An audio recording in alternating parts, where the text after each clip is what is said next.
بسم اللہ الرحمن الرحیم۔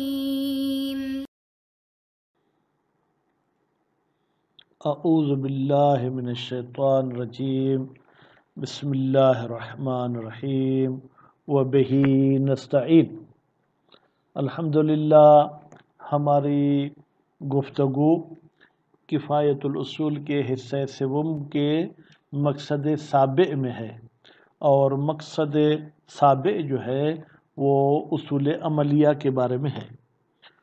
اصول عملیہ وہاں پر جاری ہوتے ہیں جہاں پر مجتہد کے پاس کوئی دلیل معتبر نہ ہو، اور شک کو دور کرنے کے لیے ان اصول کا سہارا لیتا ہے۔ تو ان اصول میں سے یہاں پر 4 بیان کر رہے ہیں جو کہ عمومی ہیں، یعنی جو اکثر ابواب فقہ میں جاری ہوتے ہیں۔ تو جب شک در تکلیف ہو تو وہاں پر علماء اکرام کے 2 گروپ ہو گئے ہیں یا 2 نظریں ہیں۔ ایک نظریہ یہ ہے وہاں براءت جاری ہوگی، دوسرا نظریہ یہ ہے کہ وہاں پر احتیاط جاری ہوگا۔ تو مصنف صاحب اور اکثر علماء جو ہے وہ براءت کے قائل ہیں کہ وہاں پر براءت جاری ہوگی۔ براءت کے بارے میں قرآن، حدیث، عقل، اجماع سے یہ دلیل پیش کر چکے، اور جو احتیاط کے قائل تھے انہوں نے احتیاط کی بھی ادلہ پیش کی، لیکن مصنف صاحب نے ان ادلہ کو ٹھکرا دیا، ان کو گویا کہ مصنف صاحب نے نہیں مانا۔ تو پھر کل والے درس میں، یا یوں کہوں پچھلے درس میں، ہم تنبیہات البراءت پر آ گئے کہ کچھ ایسی تنبیہات ہیں جن کو ذکر کرنا اچھی بات ہے کیونکہ وہ مہم ہیں۔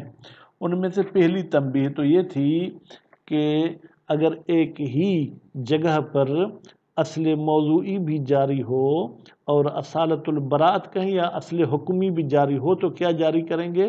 کہا گیا کہ ہم اصل موضوعی جاری کریں گے، اصل حکمی یعنی اصالت البراءت جاری نہیں کریں گے، کیونکہ یہاں پر ہماری گفتگو براءت میں چل رہی ہے۔ تو یہ پہلی تنبیہ تھی۔ دوسری تنبیہ جو آج ہم پڑھیں گے وہ کہتے ہیں کہ بھائی، دوسری تنبیہ میں ہم یہ کہتے ہیں کہ احتیاط کو چلو ہم واجب تو نہیں مانتے، لیکن اس میں کوئی شک شبہ نہیں ہے کہ احتیاط شرعاً عقلاً بہتر چیز ہے۔ کہاں پر؟ شبہ وجوبیہ میں اور شبہ تحریمیہ میں، وہ بھی خاص طور پر عبادات میں، معاملات کو فی الحال چھوڑ دیں۔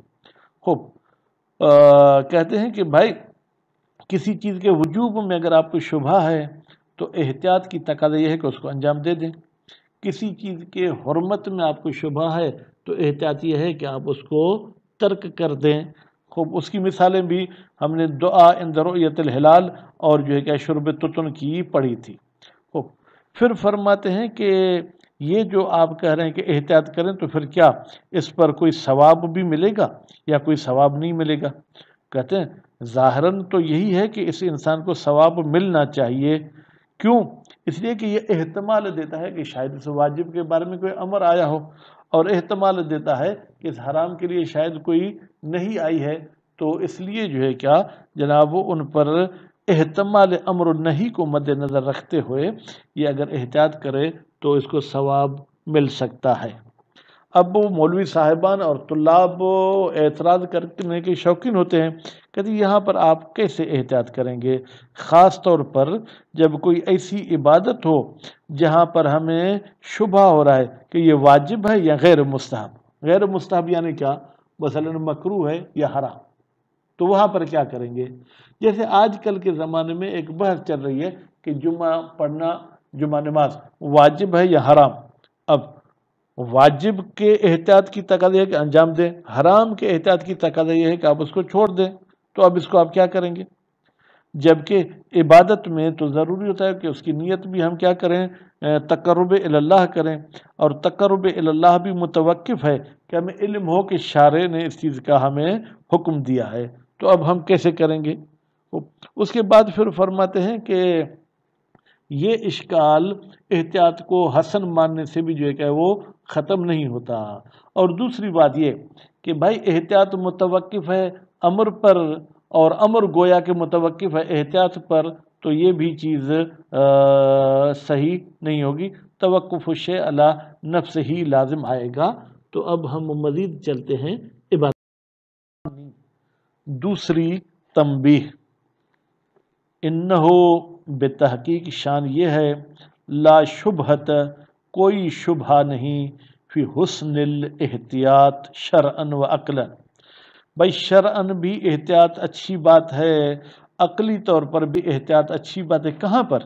فی شبہت الوجوبیت و تحریمیت، جہاں پر آپ کو شبہ وجوبیہ ہو رہا ہو، مثلا الدعاء عند رؤیت الہلال واجب ہے، و تحریمیہ آیا شرب تتن حرام ہے، فی العبادات وغیرہا، واضح کر دیا کہ عبادات میں بھی اور غیر عبادات میں بھی احتیاط اچھی چیز ہے۔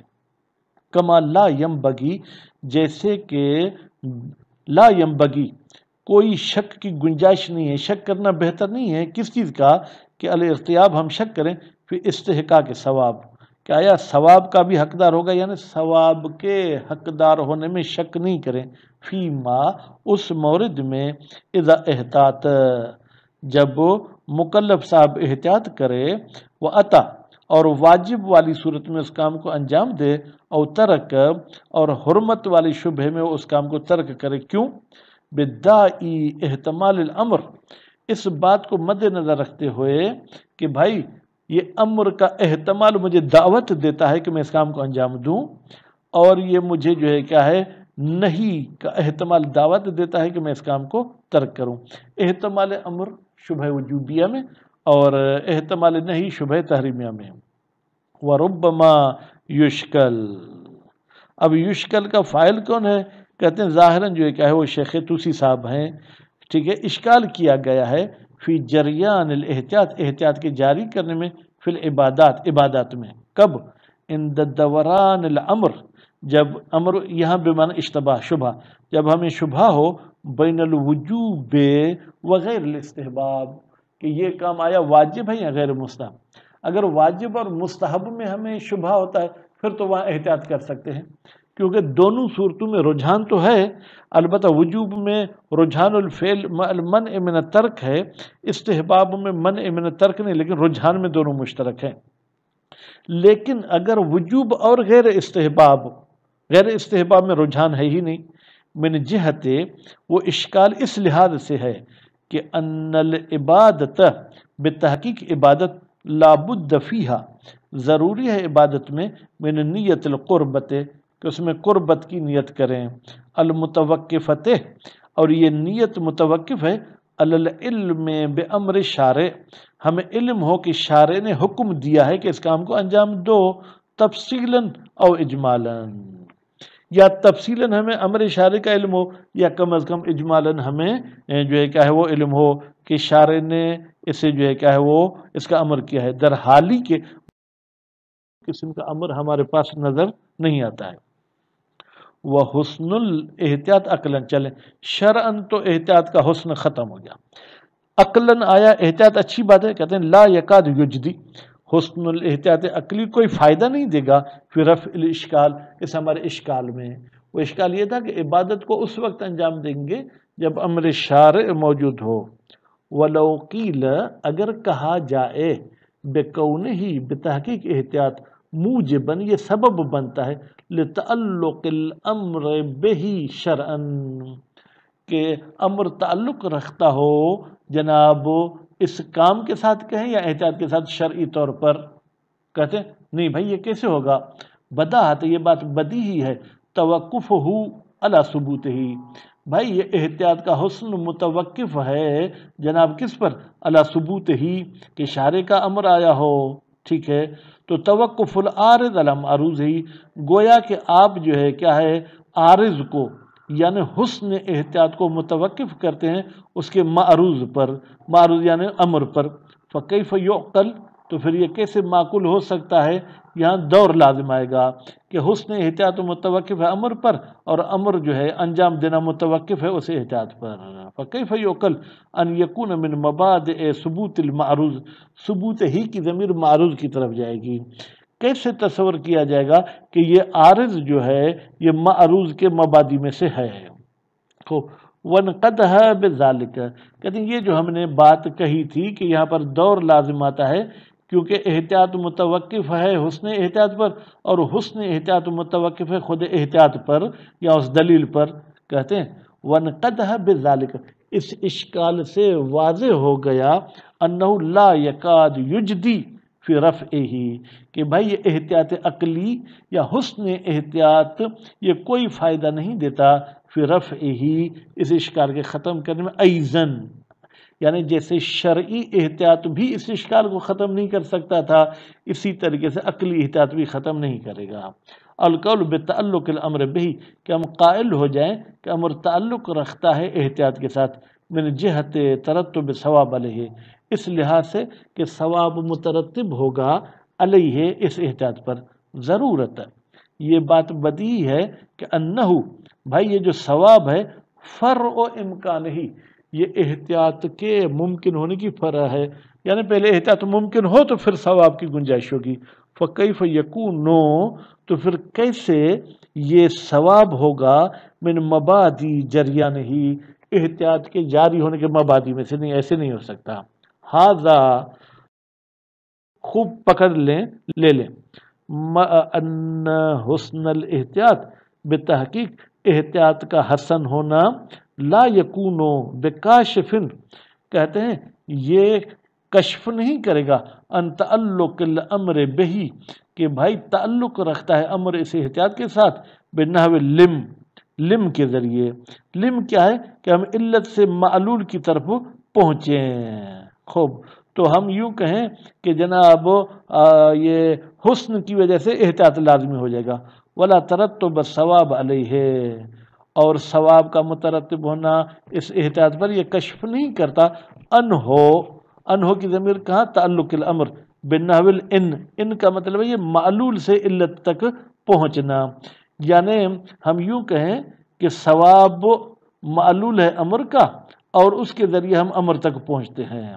بل یکون حالہ فی ذالک، بلکہ اس احتیاط کا حال، اس حسن احتیاط اور ترتب ثواب میں حال الاطاعہ، یہ اطاعت والی حیثیت رکھتا ہے. فإنه نحو من الانقیاد والطاعہ، بتحقیق کہ یہ احتیاط کرنا ایک قسم کا انقیاد اور اطاعت ہے.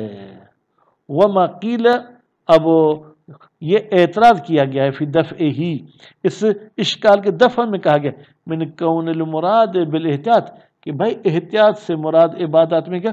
وہ مجرد الفعل، وہ صرف اس فعل کو انجام دیں جو کہ مشکوک ہے، المطابق للعبادت، جو عبادت کے مطابق ہے، من جمیع الجہات، اور تمام جہات. اگر نماز ہے تو باطہارت ہونا چاہیے، روبہ قبلہ ہونا چاہیے، مکان غصبی نہیں ہونا چاہیے، ادا نیت القربت، اس میں قربت کی نیت نہیں ہے. یا مثلا اگر دعا عند رؤیت الہلال ہے تو دعا کو جو بھی عربی میں پڑھنی ہے عربی میں پڑھیں، اس کے اعراب کو ٹھیک پڑھیں، ہاں قصد قربت نہیں کریں. پھر فی ہے، اس قیل میں اعتراض ہے جو انشاءاللہ ہم اگلے درس میں پڑھیں گے. صلی اللہ علیہ محمد و آل محمد.